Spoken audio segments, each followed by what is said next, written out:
Bonjour à tous et bienvenue pour ce premier jour de la Coupe de France en ring 2022. Nous sommes ici à Domérat, en Auvergne, dans l'Allier, pour suivre la fin de ce championnat de France en ring 2022 et clôturer la saison 2021-2022.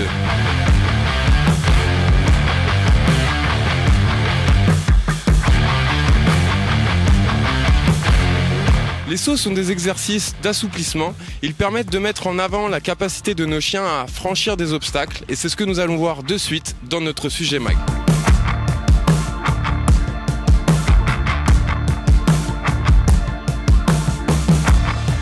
Alors les sauts, vous avez trois types. Le saut de la haie, le saut en longueur et l'escalade de la palissade. Les trois sauts rénaux sont sur 60 points. Chaque saut individuel, c'est 20 points à la haie, 20 points au fossé, 20 points à l'escalade de la palissade. Après, si vous prenez moins, 2,30 m à la palissade, c'est 20 points, vous prenez 2,20 m, c'est 18 et ainsi de suite. On a 3 essais pour réaliser le maximum de la performance. S'il touche les barres, si la barre tombe, il perd un essai. Il lui reste 2 essais pour franchir la hauteur maximale. C'est-à-dire un 20 à la haie, 2,30 m à la palissade et 4,50 m. Un raté, c'est 1 point. Si le chien refuse le saut, là, c'est moins 2.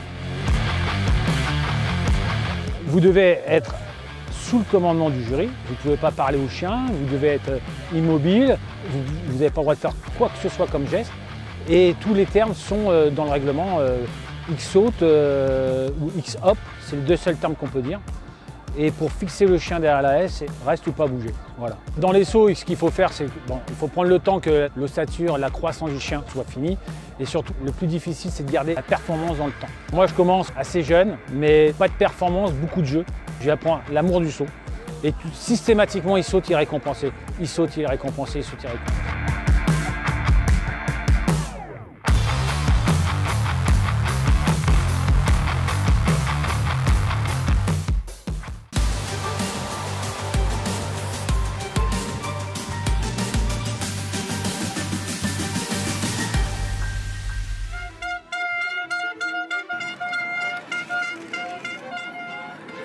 Aujourd'hui, ce sont 14 des 28 finalistes qui se sont affrontés sur la pelouse du stade de la Vallée, sous le bon déroulement des juges et l'aide de ses hommes assistants.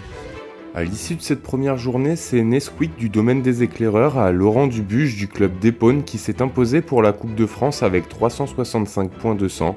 Il réalise une attaque de face incroyable et le chien reste propre sur la garde d'objets. Il est suivi de peu par Navarre de la Petite Renardière à Olivier Baeza.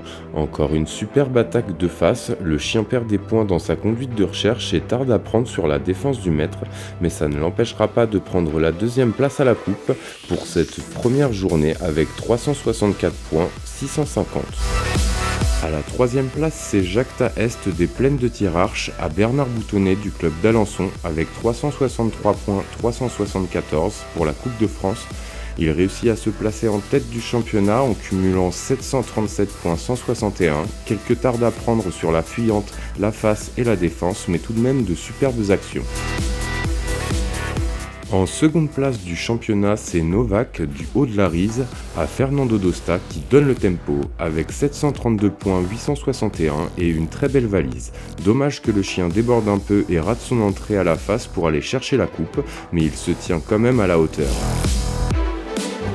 À la troisième et dernière marche de ce championnat, c'est Oktoberfest des Plaines de Thiérache à Bernard Boutonnet également, qui totalise 732 points 760, mais perd des points sur la garde d'objets et tarde à maîtriser sur la face, ce qui l'empêchera d'aller chercher la coupe pour ce week-end.